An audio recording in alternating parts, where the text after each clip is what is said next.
আসসালামু আলাইকুম সম্মানিত দর্শক, যারা আমরা পলিটিক্যাল অ্যাক্টিভিজম করি বা পলিটিক্যাল কন্টেন্ট ক্রিয়েট করি বা যারা এর বাইরে যারা স্বনামধন্য আপনার পলিটিক্যাল অ্যানালাইসিস আছেন, আমরা তো ছোট মোটো অ্যানালাইসিস করি, আমাদের তো ওই পর্যায়ে পাওয়া যাবে না। আমরা যারা সরকারের সমালোচক, আমরা যারা সমালোচনা করি, দেখুন আমাদের কাছ থেকে প্রশংসা বের করা না অনেক কঠিন। কারণ হচ্ছে কি, আপনি সবকিছুতেই একটা না একটা সমালোচনা বের করতে পারবেন।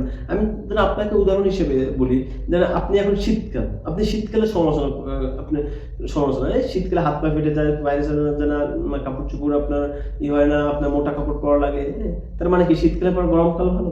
না, গরমকালে ভালো না, গরমকালে ঘামাইয়া যায়, কাপড় চোপড় নোংরা হয়ে যায়, ঠিক আছে, ঠিক মতো কোথাও যাওয়া যায় না, দিনের বেলা নামা যায় না। তাহলে বর্ষাকাল ভালো। বর্ষাকালে একটা সিজন হলো, রাস্তায় কাদা থাকে, পানি পড়ে, এই বৃষ্টি যায়, ছাতা নিয়ে নাও, মানে অনেকটা আমাদের অবস্থা এরকম।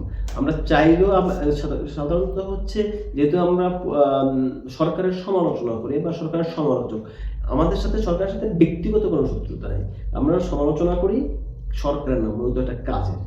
হ্যাঁ, তো এই সমালোচনার বাইরে সাধারণত যেহেতু আমাদের কাজ সমালোচনা করা, আমরা সমালোচনা যেই কাজের সমালোচনা হয়, আমরা ওই কাজটার দিকে গুরুত্ব দিই বা ওই জিনিসটাই দেখার চেষ্টা করি বা ওই জিনিসটাই পড়ার চেষ্টা করি যেটা একটা সমালোচনা করা যায়। তারপরেও কিছু কিছু জায়গায় আছে যা সমালোচনা করার সুযোগ থাকে না। তা বর্তমান সরকার ক্ষমতায় আসার পর যে সবকিছু যে খারাপ করছে তা না। আবার একটা কথা বলি, খারাপ সমালোচনা মানেই খারাপ কাজ না। সমালোচনা করা হচ্ছে কাজটার ভুল ত্রুটি, ভুল ত্রুটি বা কাজটা সংস্কার করা বা কাজটা সংশোধন করা, এই জন্য তো মূলত সমালোচনা করা হয়। কিন্তু সমালোচনার যাক, এই সরকারের বিভিন্ন কাজের ভিতরে আমি বলি এখন পর্যন্ত একটা কাজ, যেই কাজটা সমালোচনা করার আপনার ন্যূনতম সুযোগ নেই। এবং আমার মনে হয় এই কাজটা যে 5 বছর এই সরকার ক্ষমতায় থাকে, 5 বছর পর যেই কটা ভালো কাজের লিস্ট করবেন তখন এই কাজটা থাকবে। সেটা হচ্ছে বর্তমান সরকার খুব একটা সাহসী বা প্রশাসনীয় উদ্যোগ হচ্ছে তনু হত্যার তদন্ত।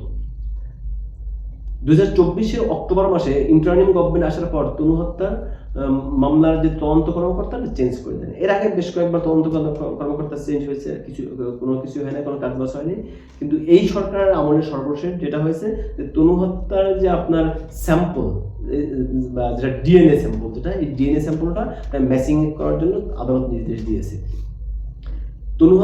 তনু হত্যার পর বা তনু হত্যা হচ্ছে যে বাংলাদেশের আওয়ামী লীগ সরকারের গত 17 বছরের তারপরে টপ 10, একবার টপ 10 যদি আপনার হত্যাকাণ্ডের হিসাব করেন কি কি আসবে, সাগররুনি হত্যা আসবে, নোয়াখালীতে নুসরত হত্যা আসবে, মেজর সিনহা হত্যা আসবে।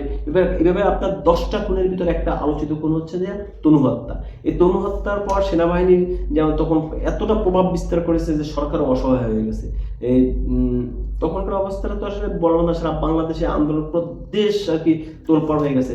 কিন্তু সেনাবাহিনীর ভিতরে, সেনাবাহিনী তো আমাদের দেশপ্রেমিক সেনাবাহিনীদের ভিতরে তো সব জায়গায় ভালো মন্দ আছে, কিন্তু এই গোয়ার যারা ছিল, এই কিছু গোয়ার, কারণ যারা মানে ক্রিমিনাল বা কালপিট, আমি তাদেরকে ধরবো না, কিন্তু কালপিট বা ক্রিমিনালদেরকে যারা মানে ডিফেন্ড করছে বা তাদেরকে যারা সেফ জোনে নিয়ে গেছে বা কমফোর্ট স্পেস দিয়েছে, সেই সমস্ত কালপিটরা এই তনু হত্যার বিচারটা দেওয়া করতে পারে। অথচ তনু নিজেও আপনার ওই ক্যান্টনমেন্টের একজন নাগরিক, কারণ তার বাবা ক্যান্টনমেন্টের সিভিলে জব করে। তো যাই হোক, ওই প্রসঙ্গে আসি।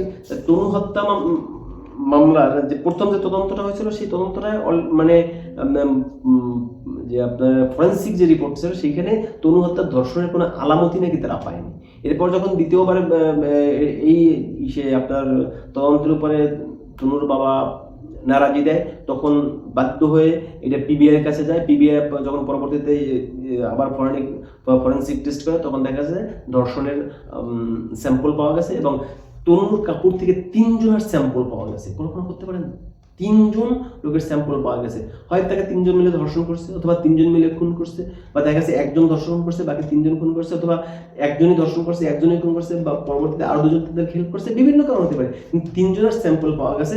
অথচ সেই স্যাম্পল সেনাবাহিনীর ভিতরে যারা ছিলেন, এদের কারো স্যাম্পল এই আপনার প্রায় 10 বছর বসে ম্যাচিং করা হয়নি। সেটা ম্যাচিং করার আপনার অনুমোদন দিয়েছে আদালত। অলরেডি আপনার যেই 3 জনের নামে অভিযোগ, তারা অলরেডি আপনার সেনাবাহিনী থেকে রিটায়ারমেন্টে চলে গেছে, তারা এখন সাধারণ পাবলিক। তো সেনা ক্যাম্পের ভিতরে একটা ক্যান্টনমেন্ট এরিয়া, সারা পৃথিবীর ভিতরে আপনার প্রত্যেকটা দেশের সবচেয়ে নিরাপদ জোন হচ্ছে ক্যান্টনমেন্ট এরিয়া। আমাদের এই যে 5ই আগস্টের পরও যখন আওয়ামী লীগের দিক বেদিক অবস্থা, আওয়ামী লীগ কোথায় যাবে যাওয়ার পর, তখনও কিন্তু তারা ক্যান্টনমেন্টে চলে গেছে, কারণ ক্যান্টনমেন্ট হচ্ছে সবচেয়ে নিরাপদ জায়গা। সেই নিরাপদ জায়গায় ক্যান্টনমেন্টের একজন নাগরিক, যিনি পেশায় ছাত্রী, এবং সংস্কৃতি কর্মী ছিল এই তনু। সেই ধরনের সেনা কর্মকর্তা কর্তৃক ধর্ষিত হয়ে তারপর মানে খুনের শিকার হয়। সেটার বিচার আমার দেশের সরকার করতে পারেনি। আমার দেশের বিচার ব্যবস্থা সেই বিচারটা করতে পারেনি। আপনি মানে এখন বুঝেন যে আমাদের দেশের বিচার বিভাগ কেন স্বাধীন হওয়া দরকার। তো যাই হোক, আমি অবশ্যই এইটা প্রশংসনীয় একটা তো আশা করি শুধু তনু হত্যা না, সাথে সাথে সাগররুনি হত্যা, আপনার বিডিআর পিলখানা হত্যা, নুসরাত হত্যা তো মানে পুরো 90 ডিগ্রি উল্টাইয়ে দিয়া কিছু নিরপরাধ লোককে শাস্তি দেওয়া হয়েছে। এই সমস্ত জিনিসগুলো জানি খুব সুন্দর সরকার সিরিয়াসলি নেয় এবং এই সমস্ত ব্যাপারে যেন সিদ্ধান্ত নেয়, কারণ এগুলি হচ্ছে জাতির জন্য অভিশাপ। একটা নারী ধর্ষিত হওয়া, তারপর এরপর আবার খুনের শিকার হওয়া এবং বিচার না হওয়া, এর চেয়ে আপনার কুপ্রবৃত্তি বলেন বা এর চেয়ে জঘন্য শাসন বলেন বা এর চেয়ে একটা বাজে উদাহরণ বলেন পৃথিবীতে থাকতে পারে না। যাই হোক, আশা করি তনু হত্যার বিচার একদিন হবে, সাথে সাথে বাংলাদেশের সকল হত্যার বিচার হোক। আল্লাহ হাফেজ।